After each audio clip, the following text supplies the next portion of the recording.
Welcome, everybody. Hey, this is Russ Curtis, licensed clinical mental health counselor and professor of counseling, and I want to talk about borderline personality disorder. I'm calling this a silent symptom. I'm not talking about the silent type of borderline personality disorder. And I'm going to jump right into the symptom, and then I'm going to talk about some extra stuff after I'm finished with this. But I do think frankly, everybody needs to hear about this and be aware of it. Now, you know that there's 9 traits in order to be classified or diagnosed with borderline personality disorder, and you have to meet criteria for 5 of the 9. There's great videos out there going through that kind of stuff, and I'll talk about that later as well. The one that I see tripping people up, whether it's somebody you're in a relationship with, or it's a client of yours, or a student that you're teaching, is with the unstable and intense relationships. My experience has been, now I've led dialectical behavior therapy groups, and I've also experienced people with borderline personality disorder in all walks of life and almost every job, and including students, I think, at times. What I have found is that these folks are in pain. People that are on the spectrum of borderline personality disorder, their lives are not fun and fulfilling typically. They are in pain, they need treatment. But with this particular one, I see that they will often align themselves with one person. So let me give you a specific example. Let's say you work in a setting where there's 10 other people, and you've got this one employee that doesn't get along with anybody, but they will align with one person. And then that one person kind of becomes an ally, and even though other people may be talking about how they're frustrated with this the person with borderline personality disorder, the one ally will be like, "I think you're wrong. I don't think this person is that way."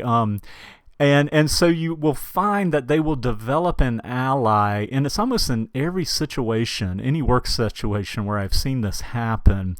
But then eventually, the person who has befriended the client with borderline personality disorder will have to set a boundary, or even it could be a wrong glance.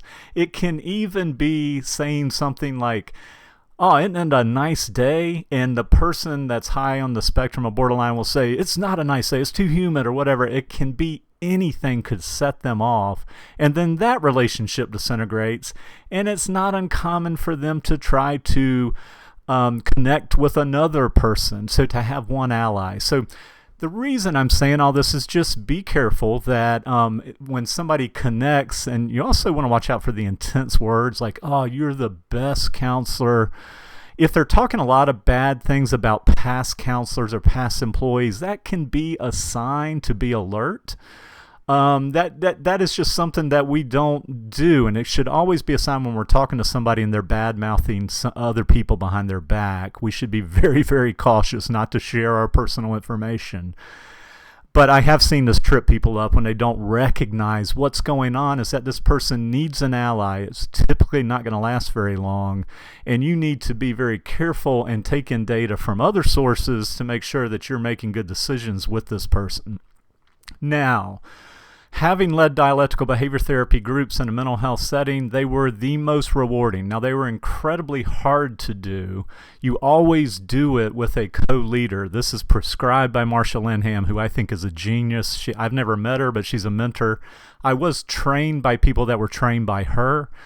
And I do think you definitely saw progress. I could say this maybe more so than other types of people with diagnosis that I saw progress by doing the dialectical behavior therapy groups.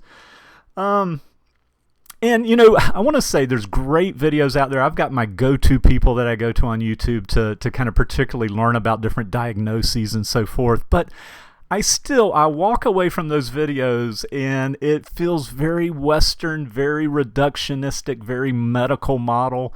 Here's the deal, folks. I'm not sponsored by anybody. So what I do is I get to review all kind of research to find out what is working and for whom. And what we do know is that regardless of the diagnosis and how accurate you are with diagnosing, treatment is generally the same for different types of mental health disorders. There are slight variations, and we need to be skilled in all kind of modalities: solution focused, cognitive behavioral, dialectical behavior therapy. The relationship is the single best predictor. So person-centered and humanistic philosophies, which require just lifelong practice because it requires so much self-awareness. But I did just want to make aware that a lot of times the way I see things happening is that they're just very kind of narrow. And I want to give some more videos on just understanding borderline personality disorder from an energetic perspective, from more philosophies in India and China and other Asian continent, countries on Asian continents that talk about this from energetic perspective to give us a broader perspective of this. All right, I just wanted to get this out on borderline. Thank you for all the good work you're doing. Let me know what other videos you'd like to see, and we will talk to you soon.